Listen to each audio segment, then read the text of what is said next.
Long before Moses stood before Pharaoh, the story of deliverance had already begun in the quiet passing of generations. The book of Exodus does not begin with a palace, a river, or a newborn child. It begins with names: Reuben, Simeon, Levi, Judah, Issachar, Zebulun, Benjamin, Dan, Naphtali, Gad, Asher. These were the sons of Israel who had gone down to Egypt with Jacob, each with his household. Joseph was already there. Years earlier, famine had threatened the land of Canaan. Egypt had become a place where Jacob's family could find food and remain alive. What began as a journey for survival became a long residence in a foreign land. 70 members of Jacob's family were counted when they came to Egypt. They were not yet the great nation that Egypt would later fear. They were one family carrying the promises given to Abraham, Isaac, and Jacob. Then Joseph died, his brothers died, and all that generation passed away. But the family did not disappear. The children of Israel were fruitful. They multiplied greatly.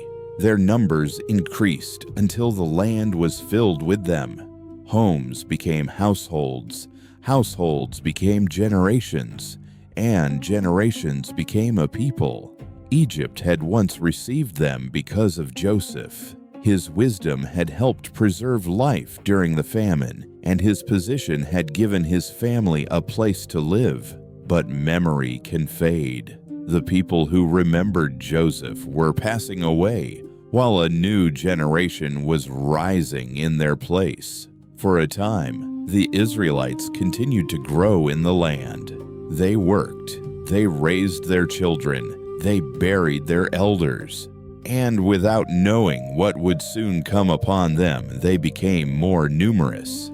The opening of Exodus is quiet. There is no command from Pharaoh yet, no forced labor, no decree against the children, only the steady growth of a people and the fading memory of the man whose name had once protected them. But the quiet opening of Exodus does not remain quiet for long. A change was coming to Egypt. The generation that remembered Joseph was passing away, and in time, a new king rose over Egypt. Scripture tells us only this: he did not know Joseph, whether he had never learned Joseph's story, or whether he chose not to honor it. Scripture does not tell us, but the result is clear. The memory that had once given Israel safety no longer stood before the throne. Joseph had once been a preserver of life in Egypt. Through him, grain had been stored, famine had been survived, and Jacob's family had found a place to live. But now another ruler looked upon the children of Israel and saw something very different. He saw their numbers, he saw their strength, and he was afraid. The king said to his people, "Look, the Israelites have become far too numerous for us." He did not speak of covenant. He did not speak of Joseph. He did not speak of gratitude for what had been done in earlier days. He spoke the language of fear. "Come," he said, "we must deal shrewdly with them." If war should break out, he feared that Israel might join Egypt's enemies, fight against the land, and leave it. So the people of promise began to be seen not as neighbors, but as a threat, not as guests, but as a problem to be controlled. This is how oppression often begins. Not first with chains, but with suspicion. Not first with violence, but with fear in the heart of power. Exodus does not yet show us the burden of labor or the cry of the slaves, but already the shadow has fallen. A king has risen who does not know Joseph, and beneath that forgotten name, the future of Israel is beginning to darken. Fear soon became policy. Pharaoh placed taskmasters over the Israelites and used forced labor to oppress them. The people whose ancestors had entered Egypt seeking food and shelter were now compelled to work beneath the authority of a king who feared their growing number. Under this burden, the Israelites built the store cities of Pithom and Ramesses for Pharaoh. Stone, brick, mortar, and labor became instruments of control. The purpose was not simply to build cities. Pharaoh hoped that heavy burdens would weaken the people and restrain their growth. But his plan did not succeed. The more the Israelites were oppressed, the more they multiplied and spread throughout the land. What Pharaoh intended to suppress continued to grow, and as Israel increased, the Egyptians became even more afraid of them. Fear produced oppression, oppression produced greater fear, and greater fear made the labor more severe. The Egyptians forced the Israelites to serve harshly. Their lives became bitter through difficult work with brick and mortar, and through every kind of labor in the fields. Scripture describes their service as ruthless. The land that had once preserved Jacob's family during famine had become a place of suffering for their descendants. Yet even beneath those burdens, the people did not disappear. The promise carried through the family of Abraham remained alive in a nation Pharaoh could not reduce by labor. Egypt possessed authority over their work, but Egypt did not possess authority over the promise of God. Still, the darkness was deepening. Pharaoh had tried to control Israel through forced labor, and Israel had continued to multiply. Soon his fear would lead him beyond bricks, fields, and taskmasters. When oppression failed to stop the people, Pharaoh would turn his attention toward their children. The labor of Israel did not remain difficult for only a season. It became the condition of their lives. The Egyptians forced them to work harshly with brick and mortar in the fields and in every kind of service imposed upon them. Exodus says that their lives were made bitter. The people rose beneath the weight of labor. They worked beneath the authority of taskmasters. They returned to their families carrying the weariness of another day. Scripture does not describe every household or every sorrow endured during those years, but it tells us enough to understand that oppression had entered deeply into the life of Israel. The people were not free. Their labor belonged to Pharaoh. Their strength was being used to build his cities and serve his kingdom. And still, they continued to multiply. This was the failure Pharaoh could not accept. The burdens had not reduced them. Harsh service had not stopped their growth. The people he feared were still becoming more numerous. So the ruler of Egypt prepared to move beyond forced labor. His next plan would not be directed toward bricks or fields. It would reach into the place where every generation begins. It would reach into the moment of birth. Exodus now turns away from the store cities and the taskmasters. It brings us to two women whose names Scripture carefully remembers, Shiphrah and Puah. They were Hebrew midwives. They possessed no army. They sat on no throne. They commanded no nation. Yet they would soon stand before the most powerful man in Egypt and face an order that placed obedience to Pharaoh against the preservation of innocent life. The future of Israel was entering a darker hour. But before Moses was born, before a basket was placed among the reeds, and before a mother was forced to release her child into the care of God, two women would be asked to choose whom they feared most. When forced labor failed to slow the growth of Israel, the king of Egypt chose a darker path. Exodus now remembers two names, Shiphrah and Puah. They were midwives who served the Hebrew women. Pharaoh summoned them and gave them an order concerning the children born into Israelite families. When they assisted a Hebrew woman in childbirth, they were to observe whether the child was a son or a daughter. If the child was a daughter, she was to live. But if the child was a son, Pharaoh commanded that his life be taken.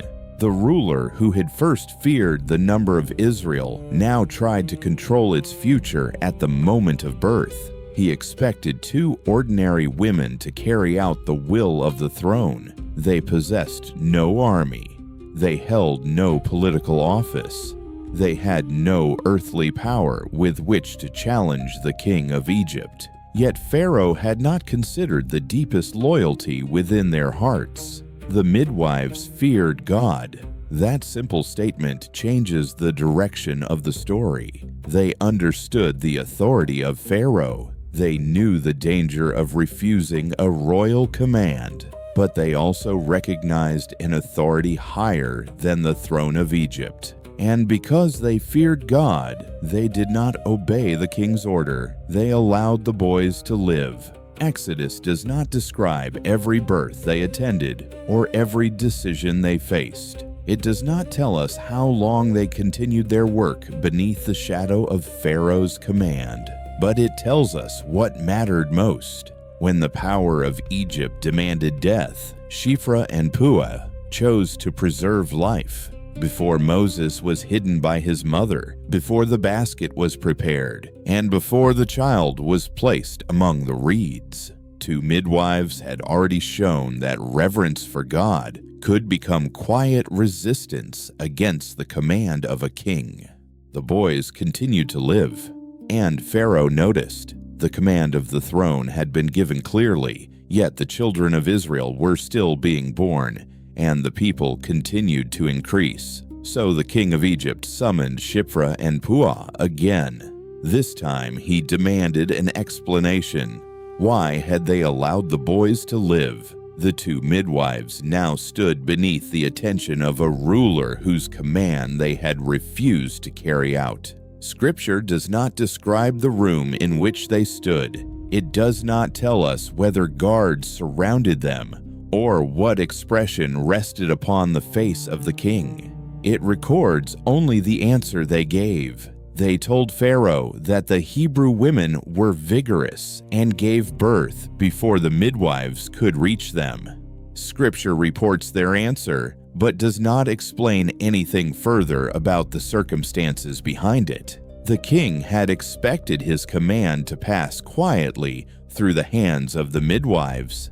Instead, the children lived, and God dealt kindly with Shiphrah and Puah.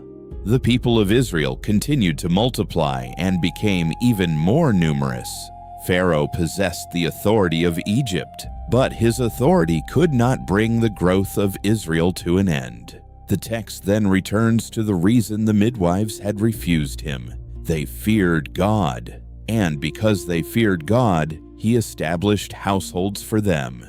Their names were preserved not because they commanded armies, built monuments, or possessed wealth. They were remembered because they protected life when power demanded otherwise.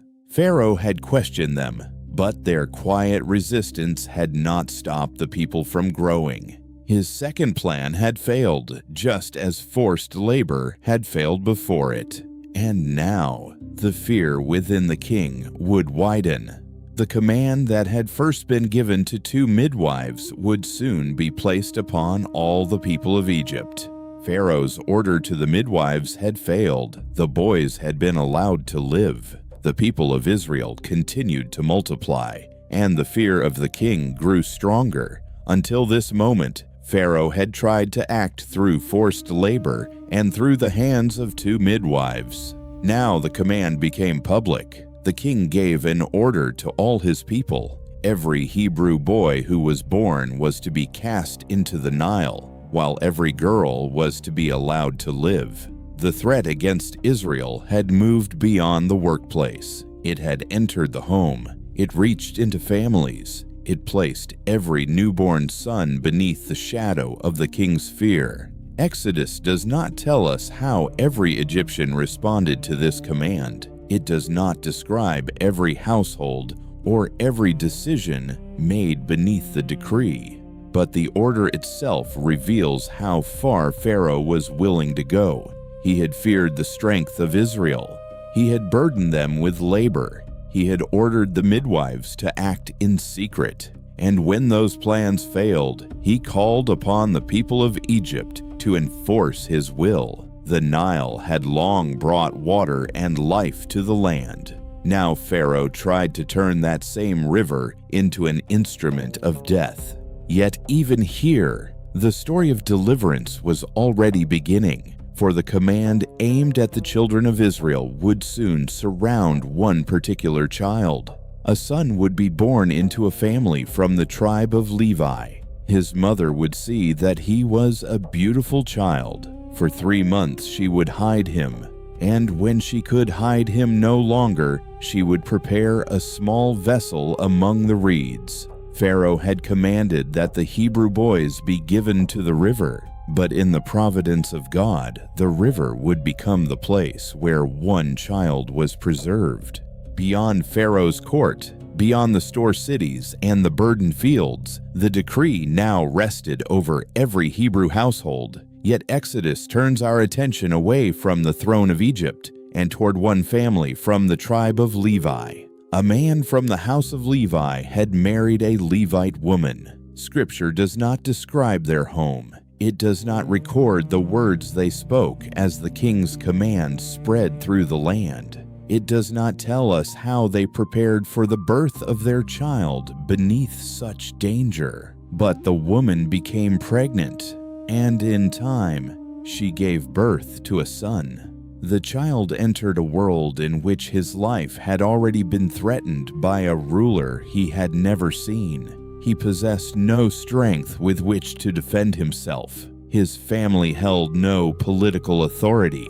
They could not command Pharaoh to withdraw his decree. Yet the story of Egypt's king was not the only story unfolding. The mother looked upon her son and saw that he was a fine child. Exodus does not yet call him Moses. That name would come later, after the river, the reeds, and the daughter of Pharaoh. For now, he was simply a newborn son in a family of Levi, small, vulnerable, and deeply loved. The decree of Pharaoh had reached toward him, but his mother did not immediately surrender him to the river. She would hide him. For 3 months she would keep him from the danger beyond their home. Before there was a basket, before there was a royal discovery, and before the child entered the household of Pharaoh's daughter, there was a mother looking upon her son beneath the shadow of a king's command. And within that threatened life, a story of deliverance was quietly beginning. In the shadow of Pharaoh's decree, a man from the house of Levi married a woman from the same tribe. The woman became pregnant and gave birth to a son. Exodus does not yet give us the child's name. It does not describe the room in which he was born or record the words spoken when his family first looked upon him. The text tells us only that his mother saw that he was a fine child, and she hid him for 3 months. For those months, the child remained within the protection of his family. Outside their home, Pharaoh's command still stood over every Hebrew boy. Inside, a mother held her son and refused to surrender his life. Scripture does not tell us how she concealed him. It does not describe how the family kept his presence unknown or what dangers they faced from day to day. We should not invent what the Bible leaves unspoken, but the meaning of her actions is clear. She protected the child for as long as she was able. 3 months passed. The boy grew, and eventually his mother could hide him no longer. The danger had not ended. Pharaoh had not withdrawn his decree. The people of Israel were still living beneath oppression. Yet the mother did not simply abandon hope. When the limits of hiding had been reached, she began preparing another way to preserve her son. She would make a small basket from papyrus. She would cover it carefully with bitumen and pitch, and she would place the child among the reeds along the bank of the Nile. The river had become a symbol of Pharaoh's decree, but soon, beside that same river, A mother's courage would meet the providence of God. When the mother could hide her son no longer, she prepared another way to protect his life. She made a basket from papyrus reeds. Then she coated it with tar and pitch. Scripture does not describe how long the work took or what passed through her mind as she prepared the small vessel. It tells us only what she did. She placed the child inside the basket. Then she carried him to the Nile and set the basket among the reeds along the riverbank. The child was not placed openly into the strong current. The basket rested among the plants at the edge of the river. There, hidden partly by the tall reeds, the child waited beneath the shadow of Pharaoh's decree. His mother had protected him for 3 months. Now she had reached the limit of what she could do within her home. She could prepare the basket. She could place him carefully inside. She could choose a sheltered place among the reeds. But she could not determine what would happen next. Nearby, the child's sister stood at a distance. Scripture does not name her in this moment. It tells us only that she watched to see what would happen to him. She did not leave the riverbank. She remained close enough to observe, yet far enough away not to draw attention to the basket. The river was quiet. The reeds stood around the small vessel. And between the command of a king and the helplessness of a child, a sister kept watch. The family had done everything the moment allowed. Now the child's future rested beyond their control. But before danger could reach him, someone else would come down to the river. And the person who discovered the basket would come from the household of Pharaoh himself. While the child's sister watched from a distance, Pharaoh's daughter came down to the Nile to bathe. Her attendants walked along the riverbank. Then she saw the basket resting among the reeds. The small vessel had been placed in a sheltered place beside the river, but it hadn't remained unnoticed. Pharaoh's daughter sent one of her female servants to bring it to her. Scripture does not tell us what she expected to find inside. It does not describe the thoughts that passed through her mind as the basket was carried from the reeds. But when she opened it, she saw the child. The baby was crying, and Pharaoh's daughter felt compassion for him. She recognized that he was one of the Hebrew children. The decree of her own father had placed this child's life in danger. Yet when she looked upon him, she did not respond with the cruelty demanded by that decree. She responded with pity. The child could not explain who he was. He could not ask for protection. He could only cry. But his weakness moved the heart of the woman who found him. The daughter of Pharaoh stood beside the river, holding the future of the child in her decision. She belonged to the household from which the decree had come, yet she became the person through whom his life would be preserved. Exodus does not tell us whether she understood what this child would one day become. She could not have seen the confrontations, the wilderness, or the waters of the Red Sea that still lay far ahead. At that moment, she saw only a crying Hebrew child among the reeds. Nearby, his sister was still watching, and when she saw the compassion of Pharaoh's daughter, she stepped forward with a question that would bring the child's own mother back into his life. The child's sister had offered to find a Hebrew woman who could nurse him. Pharaoh's daughter agreed, so the girl went and brought the child's own mother. The woman who had once placed her son among the reeds now received him back into her arms. But this time, she did not have to hide him in secret. Pharaoh's daughter instructed her to take the child and nurse him, and she promised to pay her for the task. So the mother took the child and cared for him. Scripture does not tell us how long he remained with her. It does not record the words she spoke over him, the stories she may have told him. or how much he understood about the people into whom he had been born. We are told only that she nursed him until he grew older. Then the day came when his mother brought him to Pharaoh's daughter. The woman who had protected his life now placed him into another household.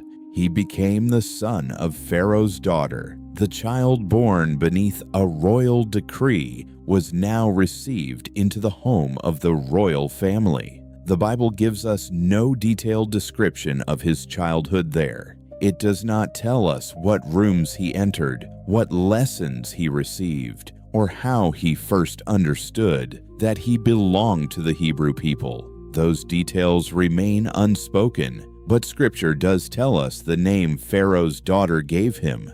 She called him Moses. She said that she named him this because she had drawn him out of the water. The river Pharaoh had chosen as a place of danger had become the place from which this child was rescued. The decree had not disappeared. Israel was still oppressed, yet the life of Moses had been preserved, first through the courage of the midwives, then through the protection of his mother, then through the watchfulness of his sister, and finally through the compassion of Pharaoh's own daughter.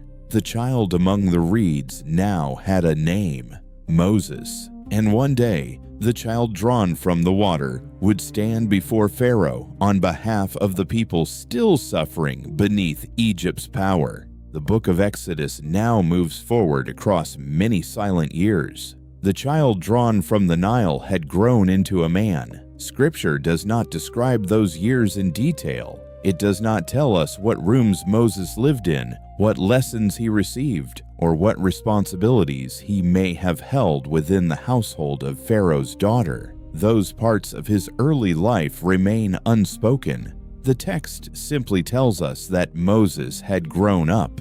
Then, one day, he went out to where his own people were. The Hebrews were still living beneath the burdens Pharaoh had placed upon them. Their work remained difficult. Their freedom had not been restored. And Moses went out and looked upon their hard labor. Scripture calls them his own people. Yet it does not explain in this passage when Moses first understood his connection to them, or how much he had known before that day. What matters in the story is that he saw them. He did not look only at the monuments, wealth, or power of Egypt. He looked upon the suffering of the Hebrews. Then Moses witnessed something that brought the oppression before him in a personal and immediate way. An Egyptian was beating a Hebrew, one of Moses' own people. The suffering of Israel was no longer distant. It stood directly before his eyes.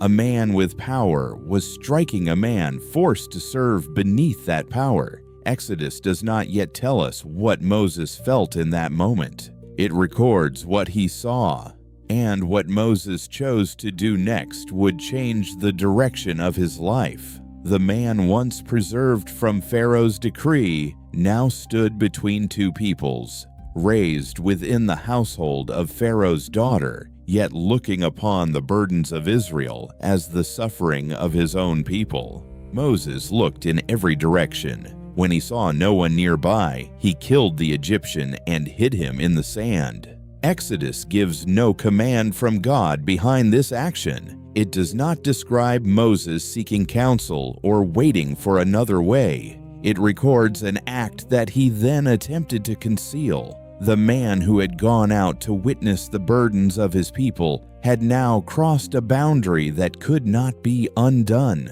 The next day, Moses went out again. This time, he saw two Hebrew men fighting with one another. He spoke to the man who was in the wrong and asked why he was striking his fellow Hebrew. Moses had acted against an Egyptian the day before. Now he tried to stop conflict among his own people. But the answer he received revealed that his secret was no longer hidden.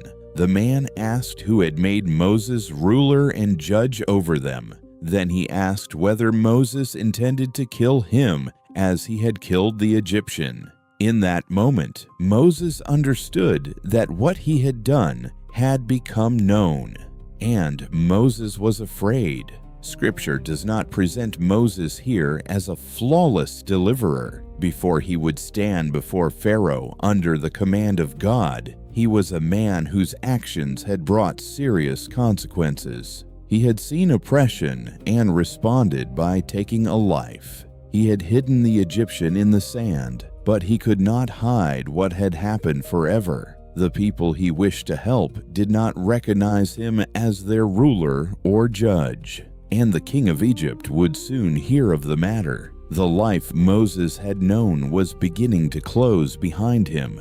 Before long, he would leave Egypt and become a stranger in another land.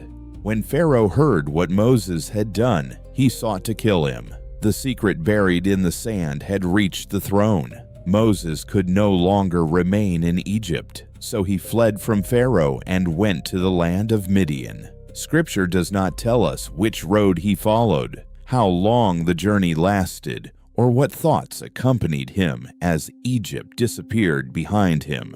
It tells us only that Moses escaped, and that when he reached Midian, he sat down beside a well. The man who had once been drawn from the waters of the Nile now rested beside another source of water in a foreign land. He had left behind the household of Pharaoh's daughter. He had left behind the suffering of his own people, and he had entered a place where no one yet knew his story. A priest of Midian had 7 daughters. They came to the well to draw water and fill the troughs for their father's flock, but some shepherds came and drove them away. Moses had fled Egypt because of an act of violence he had attempted to hide. Now beside the well, he saw others being treated unjustly. This time, Exodus tells us that he rose to help the women and watered their flock. Scripture does not describe a long struggle. It records only that Moses came to their aid. The fugitive from Egypt had arrived in Midian with no position, no household, and no clear future. Yet before the day ended, his actions beside the well would open the way into a new home. For Moses, Egypt had become a place of danger. Midian would become a place of waiting, a quiet land where the man who had acted too quickly would begin a much longer season of preparation. When the 7 daughters returned home, their father, Reuel, noticed that they had come back sooner than usual. He asked how they had completed their work so quickly. They told him that an Egyptian had rescued them from the shepherds and had even drawn water for their flock. To them, Moses appeared to be an Egyptian. Scripture does not explain whether this was because of his clothing, his speech, or simply the place from which he had come.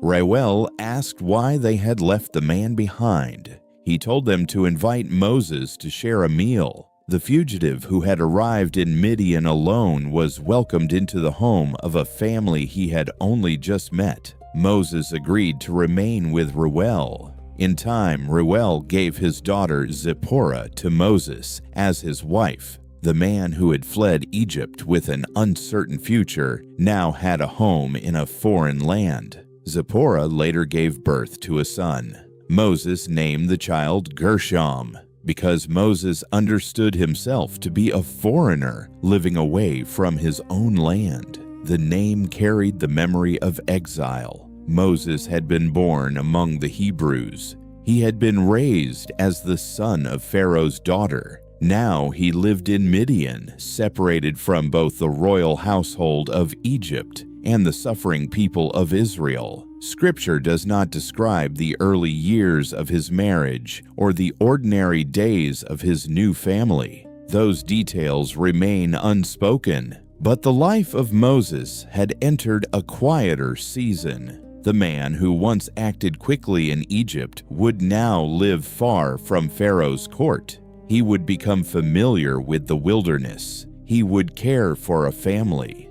And later, he would tend the flock of his father-in-law. Moses may have believed that Egypt had become part of his past, but the suffering of Israel had not ended. And beyond the quiet land of Midian, the cries of his people were still rising before God. Many years passed in the land of Midian. During that long period, the king of Egypt died, but the death of one ruler did not bring freedom to the people of Israel. Their slavery continued, the burdens remained, and beneath the weight of their bondage, the Israelites groaned and cried out for help. Their cry rose to God.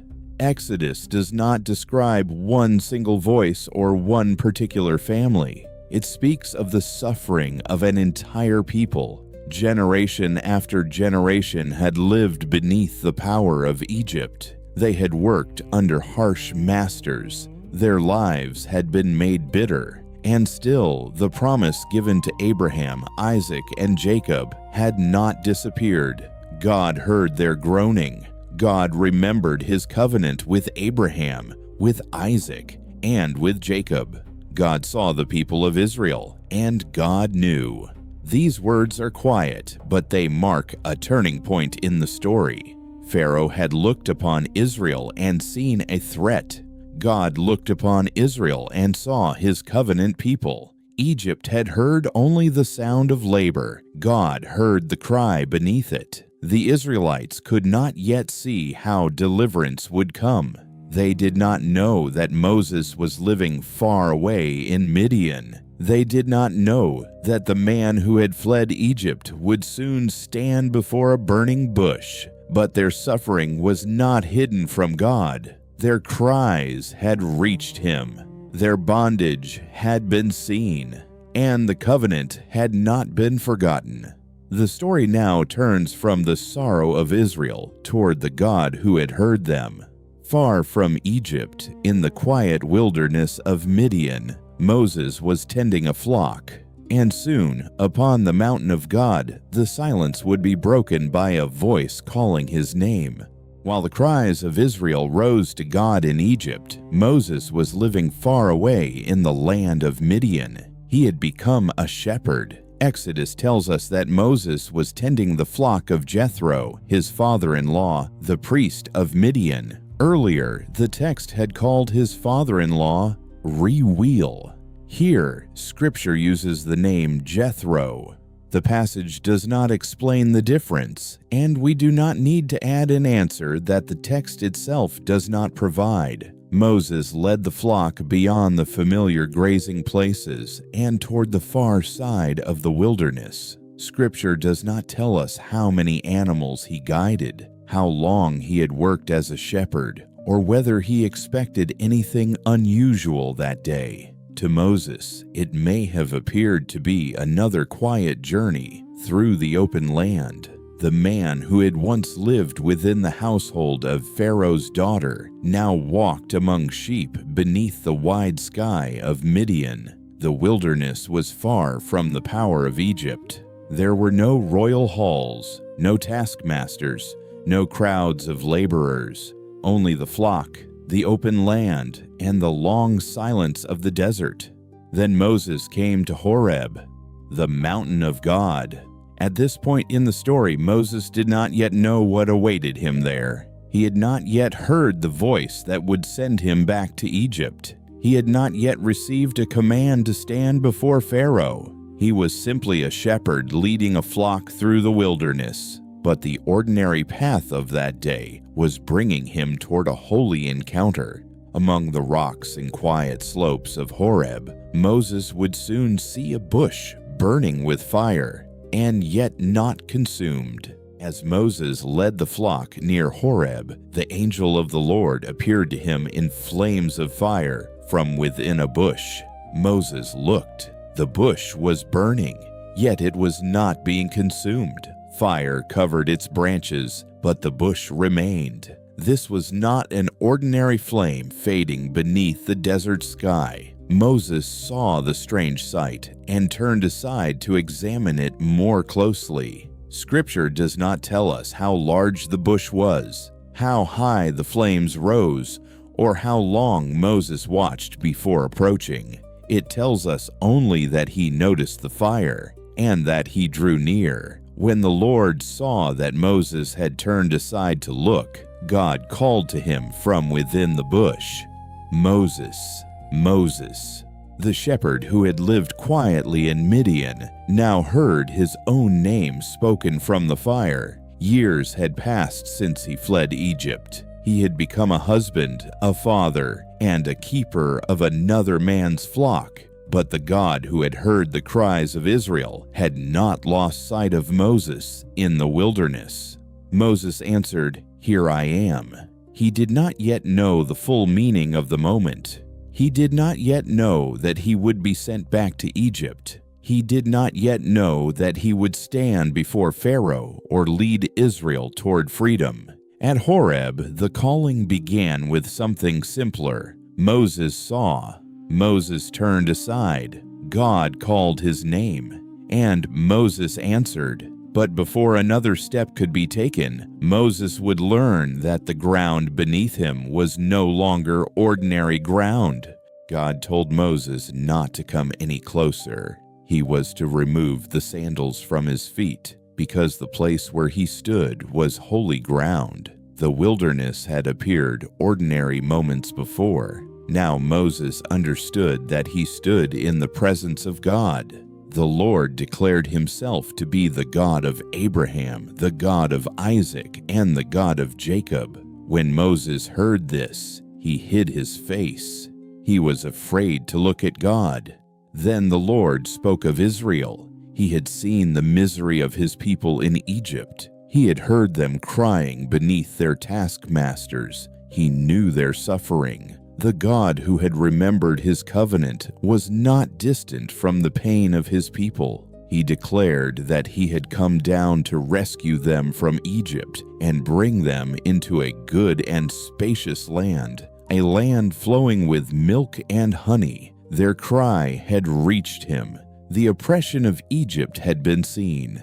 Then the words turned directly toward Moses. God told him that he was sending him to Pharaoh, so that Moses might bring the Israelites out of Egypt. The shepherd standing barefoot before the burning bush was being called back toward everything he had left behind, back to the throne that had once threatened his life, back to the people whose burdens he had witnessed, back to Egypt. Moses had once tried to intervene through his own strength. Now he was being sent under the authority of God. The calling was greater than Moses.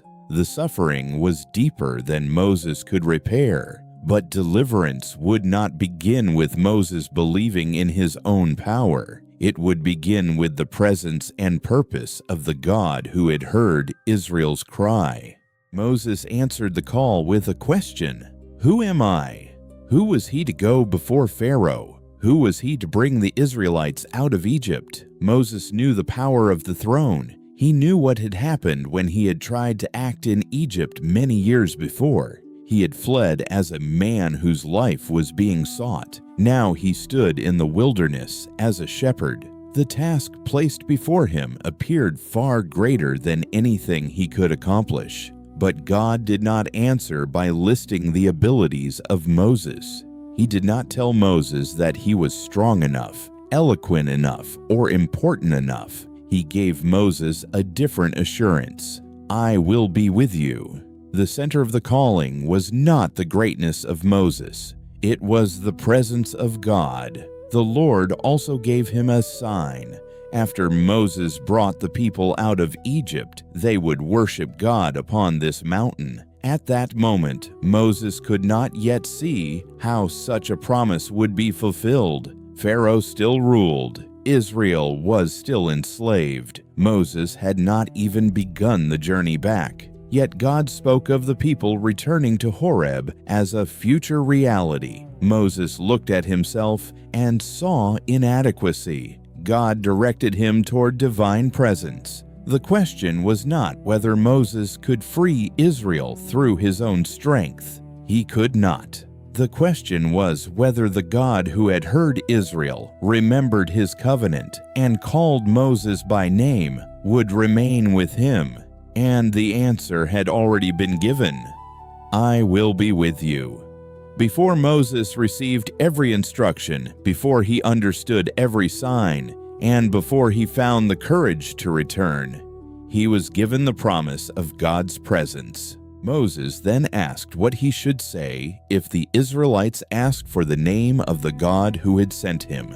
God answered, "I am who I am."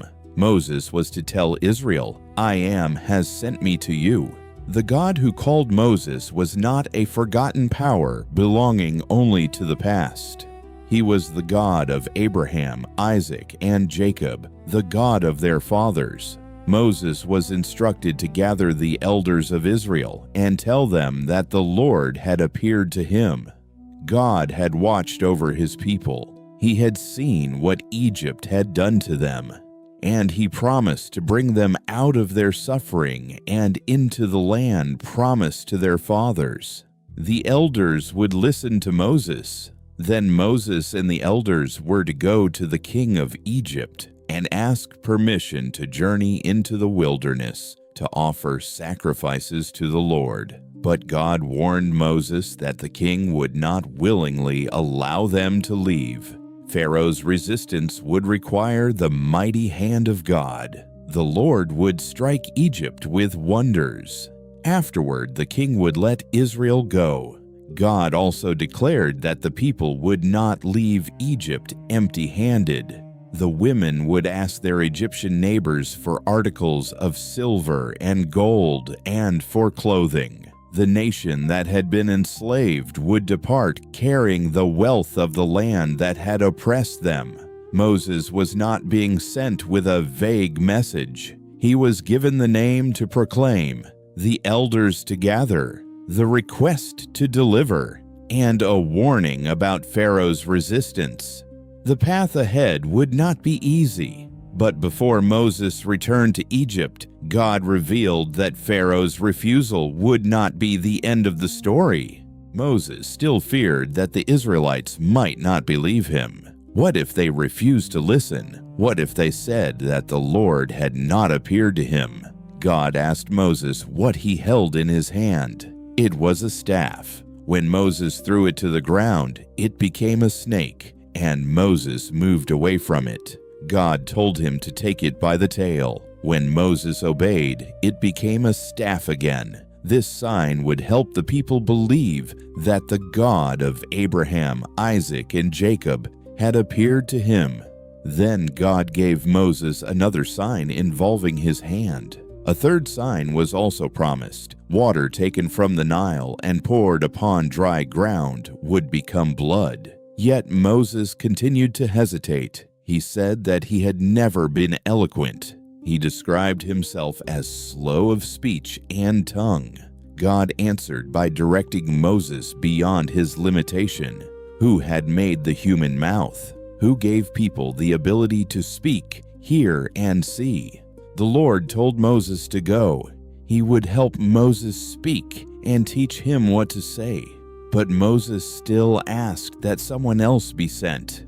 The Lord's anger was kindled against him. Even then, God provided assistance.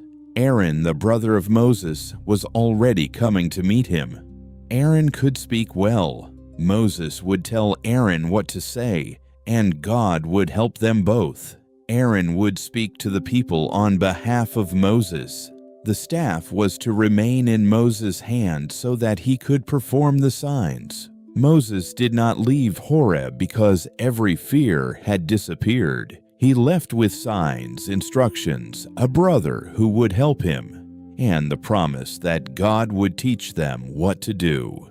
Moses returned to Jethro and asked permission to go back to his people in Egypt. Jethro told him to go in peace. The Lord assured Moses that the men who had sought his life were dead. So Moses took his wife and his sons, placed them on a donkey, and began the journey toward Egypt. In his hand he carried the staff of God. The shepherd was returning to the land from which he had once fled. God warned him that Pharaoh would resist. Moses was to perform the signs he had been given and deliver the message entrusted to him. During the journey, a brief and difficult event occurred at a lodging place. The Lord confronted Moses, and the text says that he was about to put him to death. Zipporah circumcised their son with a flint knife, touched his feet, and spoke of a bridegroom of blood. Then the Lord let him alone. Scripture gives only a few words about this event. It does not explain every detail, and this story should not pretend certainty where the text remains difficult. The journey then continued. God told Aaron to meet Moses in the wilderness. Aaron met him at the mountain of God and greeted him. Moses told Aaron everything the Lord had commanded and explained the signs. Together they gathered the elders of Israel. Aaron spoke the words God had given Moses, and the signs were performed before the people. The Israelites believed. When they heard that the Lord had seen their suffering and was concerned for them, they bowed down and worshipped. Moses had returned not as a fugitive acting alone, but as a servant sent by God. The people who had cried beneath slavery now heard that they had not been forgotten. Deliverance had not yet come. Pharaoh had not yet been confronted, but Israel believed and bowed before the God who had seen their pain.